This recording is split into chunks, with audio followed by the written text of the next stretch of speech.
నమస్తే, welcome to iDream. నేను మీ Madhuri. Social media network పెరిగిపోయిన దగ్గర నుంచి ప్రతి మనిషి ప్రతి ఒక్కరితో ఇంటరాక్ట్ అవ్వాలి, మాట్లాడాలి అనే ఉద్దేశంతో ముందుకెళ్తూ ఉన్నారు. ఈ క్రమంలోనే మనకి చాలా వరకు కూడాను మోసాలు ఎదురవుతూ ఉన్నాయి. అవతల వ్యక్తి దగ్గర నుంచి ఆ వ్యక్తి ఎవరు ఏంటి అనేది తెలియకుండా వాళ్ళతో మాట్లాడడం, మన పర్సనల్ ఇష్యూస్ షేర్ చేసుకోవటం, అవతల వాళ్ళ దగ్గర నుంచి కూడాను మనకి ఎటువంటి లాభం రాకపోయినా కూడా నష్టం మాత్రం జరుగుతూ ఉంది. ఇది ఎవరు కాదు అన్న నిజం.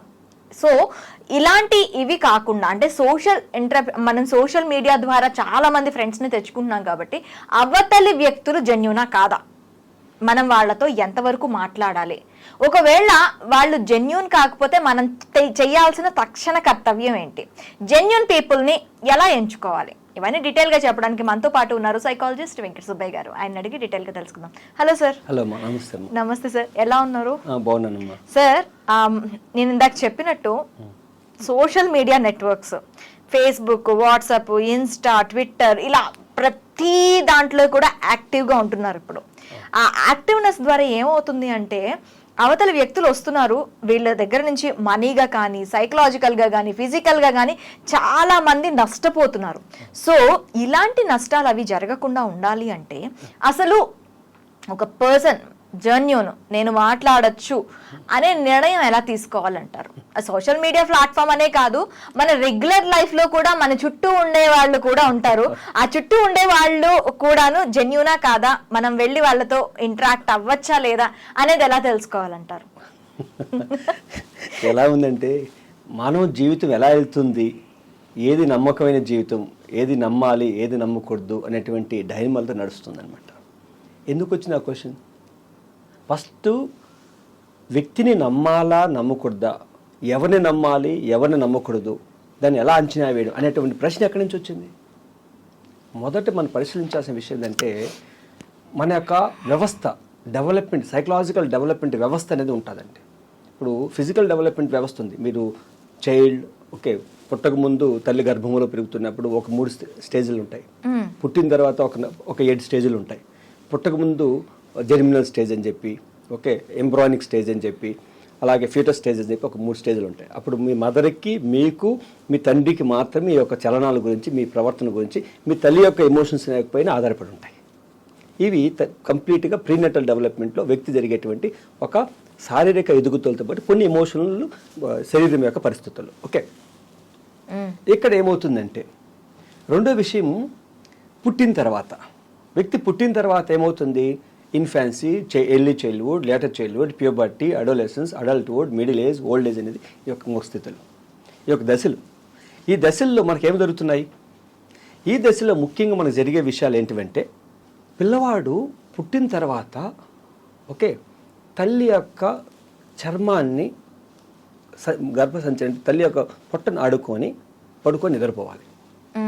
ఈరోజు మోడర్న్ మదర్స్ పుట్టిన తర్వాత అమ్మ దగ్గరో నాన్నమ్మ దగ్గరో లేదా ఉయ్యాల్లో పడుకోబెట్టి పెంచుతున్నారా లేదా?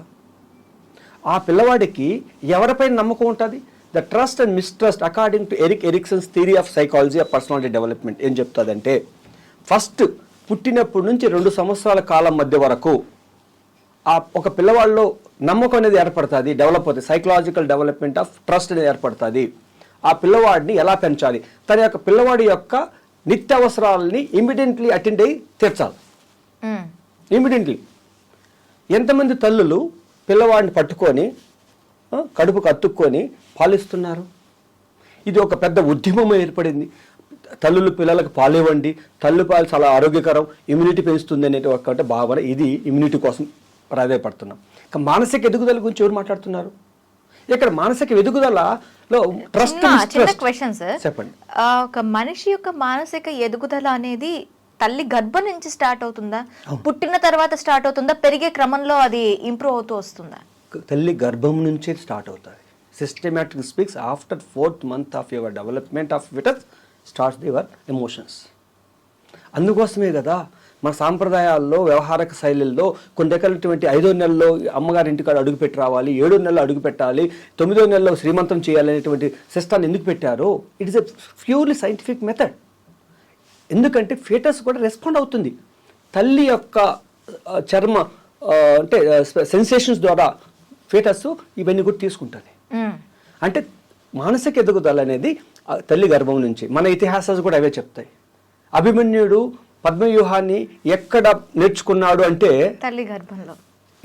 దట్స్ మోర్ దెన్ ఎనఫ్ మన ఇతిహాసం చెప్తాయి. సైంటిఫిక్లో కూడా మన సామాజిక వ్యవహారిక శైలి కల్చర్లో కూడా ఆ సిస్టమ్ మనం పాటిస్తున్నాం. ఇది తీసుకుంటే అంటే అక్కడ ఎమోషన్స్ కానీ చాలా ప్రభావితం చేస్తాయి. తల్లి యొక్క ప్రవర్తన, తల్లి యొక్క ఎమోషన్స్ అనేది, తల్లి యొక్క సెక్యూరిటీ భావన అనేది చాలా ప్రభావితం చేస్తుంది.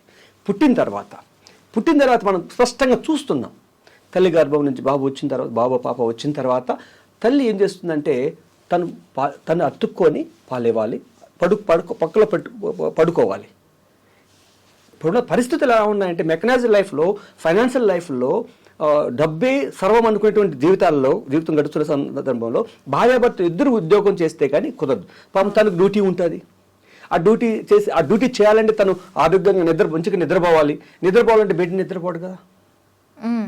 అందుకోసమే మనకు బాగా చెప్పాలంటే మన సెంట్రల్ గవర్నమెంట్ ఏం చెప్పిందంటే 6 months up to extent 2 years వరకు లీవ్లు తీసుకునేటువంటి పెయిడ్ లీవ్లు తీసుకునేటువంటి సౌలభ్యాన్ని కలిగించింది. 6 నెలలు అయితే పక్కా ఇస్తుంది. అవసరాన్ని బట్టి 2 years వరకు ఎక్స్టెండ్ చేసుకోవడానికి అవకాశం ఉంది. ఎందుకంటే ఇది మానసిక కోణంలోనే జరుగుతుంది. నెంబర్ 1 అంటే మీరు అన్నారే ట్రస్ట్, నమ్మకం, ఎవరిని నమ్మాలి ఎక్కడ ఏర్పడుతుంది? Before 2 years. ఓకే. తల్లి, సామాజిక ప్రాథమిక సొసైటీ, తల్లిదండ్రులు. ఒక వ్యక్తికి సొసైటీ ఏదంటే పుడతానే తల్లిదండ్రులు ప్రాథమిక సొసైటీ. ఆ సొసైటీలో ఉన్నప్పుడు పిల్లవాడికి సరైనటువంటి అవసరాలు సరైన టైంలో ఇమీడియట్లీ ఎవరైతే ప్రజెంట్ చేస్తారో ఆ పిల్లవాడి యొక్క ట్రస్ట్ అనేది డెవలప్ అవుతూ వస్తుంది. నెక్స్ట్ స్టేజీలో పీర్ గ్రూప్స్ అంటే సమవయస్కుల పిల్లలతో ఆడుకోవడం. ఈరోజు కాలంలో ఎంతమంది పిల్లలు విశాలంగా, ఎక్స్ప్లోరేటివ్గా, అథారిటేటివ్గా, అటానమస్గా ప్లే చేయగలుగుతున్నారు? అటానమస్ తను స్వతహాగా తిరగాలి, మాట్లాడాలి, ఆటలాడుకోవాలి, పిల్లలతో కలవాలి, సోషలైజేషన్ కావాలి. ఎన్ని గ్రామాలలో పిల్లలు ఆడుకునేదానికి సౌకర్యాలు కలిగి ఉన్నాయి? సిటీలో తీసుకుంటే ఎటువంటి సౌకర్యాలు ఉన్నాయి? ఎక్కడ కొన్ని గేటెడ్ కమ్యూనిటీస్లో ప్లే గ్రౌండ్, కొంచెం ప్లే ఏరియా తప్ప, అది కూడా కొంచెం ప్లే ఏరియాలో చాలా దానికి మించినటువంటి పిల్లలు ఆటలాడుకుంటుంటారు. వెరీ కంజెస్టెడ్గా, వెరీ ప్రెజరైజ్డ్గా. ఫ్రీ యాక్టివిటీ లేవు సార్. ఫ్రీ యాక్టివిటీకి ట్రస్ట్కి ఏంటి? ఎస్, మీరు మీలాంటి వయసులో కలిగిన పిల్లలతో ఆడుకోవడం కానీ, మాట్లాడడం కానీ, లేదా ఒక గేమ్ లాంటిది, ఒక స్పోర్ట్స్ లాంటిది చేయడం ద్వారా ఆ వ్యక్తి యొక్క మానసిక వ్యవస్థ ఏంది, నా వ్యవస్థ ఏంది, నేను ఎలా అడ్జస్ట్ కావాలి, అతనితో ఎలా ఉండాలో తెలుస్తుంది. ఎవరు నమ్మకస్తుడు, నమ్మకం కాదు, ఎవరు కన్సిస్టెంట్ ఆఫ్ బిహేవియర్ కలిగి ఉన్నాడు, ఎవరు ఇన్కన్సిస్టెంట్ ఆఫ్ బిహేవియర్ కలిగి, ఎవరి మాట ఎంతవరకు కరెక్ట్ అనేది తెలుస్తుంది. అది కూడా కొరత. ఎడ్యుకేషన్ 5 సంవత్సరాలు వస్తే స్కూల్కి వెళ్తాం, 5-6 సంవత్సరాలు, ఇప్పుడు 6 సంవత్సరాలు స్కూల్ వేయాలనేది ఒక గవర్నమెంట్ 6 సంవత్సరాలు స్కూల్ కానీ పాపం వాడు 3.5 years వేసేస్తున్నారు. ఏంటిది 6 years వరకు ఎక్కడ అవుతున్నారండి? సెంట్రల్ గవర్నమెంట్ ఈ మధ్య కాలంలో మేము చూసి ఒక 6 months బ్యాక్ చూస్తే 6 సంవత్సరాలు ఎందుకు తీసుకున్నది అన్నది ఆలోచిస్తే, ఒక అబ్బాయికి మానసిక మెచ్యూరిటీ కావాలంటే, అంటే ఒక చదవడానికి కావాల్సిన మానసిక మెచ్యూరిటీ అంటే 5.5 years తర్వాతే అవుతుందనేది మానసిక కోణంలో అధ్యయనం చేసి చెప్పడం జరిగింది. అందువల్లనే పిల్లల్ని సాధ్యమైనంత వరకు ప్లే స్కూల్స్, నర్సరీస్ ఇవన్నీ కూడా అంటే ఫిజికల్ యాక్టివిటీస్ని, మెంటల్ యాక్టివిటీని ప్రోప్ చేసేది. దాని అక్కడ ఏ కోణంలో వాళ్ళని ఫెయిలు, పాసు, ఇది బాగా రాలని చెప్పేది ఉండకూడదు. నేను చెప్పేది కూడా ఎలా ఉంటుంది, మానసిక వ్యవస్థలో అధ్యయనం చేసి చెప్పేది కూడా ఏంటంటే, పిల్లల్ని ఫ్రీగా ఆడిపించుకునేటువంటి ఎడ్యుకేషన్ సిస్టమ్ ఉంటే గుడ్. 6 years వచ్చేంత వరకు పిల్లలకి వర్బల్ లెర్నింగ్ అనేది ఇంపార్టెంట్. కథల ద్వారా, యాక్టివిటీస్ ద్వారా, పాటల ద్వారా, ఇతరులతో కలిసి ఉండే విధానం ద్వారా నేర్పించండి. ఒక 6 సంవత్సరాలు వచ్చిన తర్వాత మోటార్ లెర్నింగ్ కూడా స్టార్ట్ చేయండి. మోటార్ లెర్నింగ్ రాయడము, చదవడము అవి స్టార్ట్ చేయండి అని చెప్తూ ఉంటాం. అది ఎందుకు చెప్తామంటే, ఈ మధ్య కాలంలో ఒక 10-15 సంవత్సరాలకు చూస్తే సిగ్నిఫికెంట్గా లెర్నింగ్ డిజబిలిటీస్ అనేది పెరుగుతున్నాయి. లెర్నింగ్ డిఫికల్టీస్, రైడింగ్ డిఫికల్టీ కానీ, రీడింగ్ డిఫికల్టీ కానీ, కాంప్రహెన్సివ్ డిఫికల్టీ కానీ, మ్యాథమెటికల్ డిఫికల్టీస్ అనేటివి నడుస్తున్నాయి. ఇవి ఎందుకు పెరుగుతున్నాయి? పిల్లల్ని అది చిన్న వయసులో స్కూల్ సిస్టంలో అంటే స్కూల్ సిస్టంలో అంటే చదవాలి, రాయాలి, మార్క్స్ తీసుకోవాలి, దాని ర్యాంకులు తీసుకోవాలి, A+, A grade, B grade అనేటువంటి డిఫైన్ చేస్తున్నారు కనుక అటువంటి వ్యవస్థల్లో తను 6 years రాకముందే మీరు చెప్పినట్టుగానే 3.5 years, 4.5 years, 5.5 yearsకి అప్పటికి 3.5 సంవత్సరాలు స్కూల్కి వెళ్ళిపోతున్నాడు ఆయన. అది అక్కడ మార్కింగ్ స్కూల్స్. నేను పిల్లల్ని మంచి యాక్టివిటీలు పెట్టండి అలా అని చెప్పి ర్యాంకింగ్కి లేవద్దండి. అంటే మా పిల్లవాడు ఇంగ్లీష్ భలే చదువుతున్నాడండి, మ్యాథ్స్ భలే వస్తుందండి, భలే రాస్తున్నాడండి, ఇవన్నీ ఎందుకండి? కాదు, 6 years తర్వాతనే మోటార్ యాక్టివిటీ లెర్నింగ్ అనేది ఏర్పడాలి. ఆ యొక్క కంప్రెస్ వలన పిల్లవాడు ఫస్ట్ క్లాస్ సెకండ్ క్లాస్కి వచ్చేప్పటికీ is failing of his learning abilities. దానివల్ల ఏమవుతుంది, ఒక 10 years 12 yearsలో తను ఒక సిగ్నిఫికెంట్గా ఒక సబ్జెక్ట్లో పూర్తిగా వెనుకబడిపోతున్నాడు.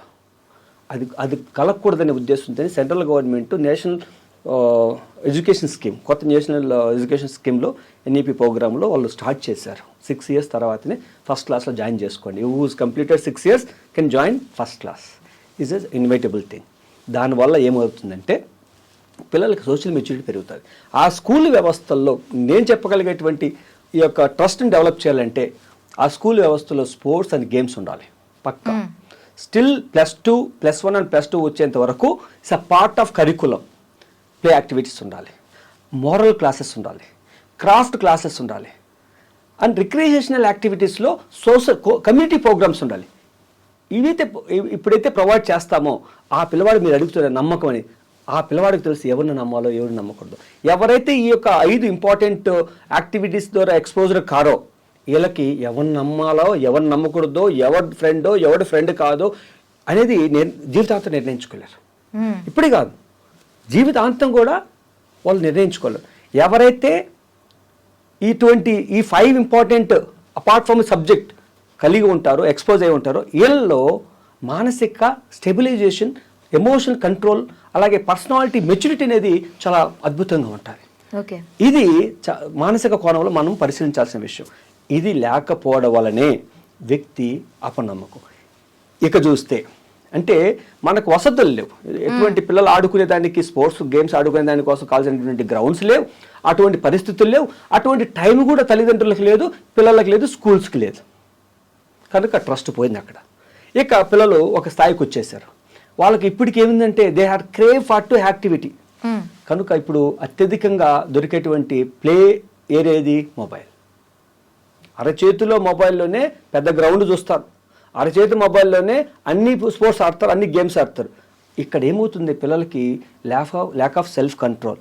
అందువల్లనే గేమ్స్ అండ్ స్పోర్ట్స్ ఏదైతే ఉన్నాయో వాళ్ళు ఇక్కడ ఆడడం మొదలు పెడతారు, ఫోన్లో ఆడడం మొదలు పెడతారు. They are completely depending on that.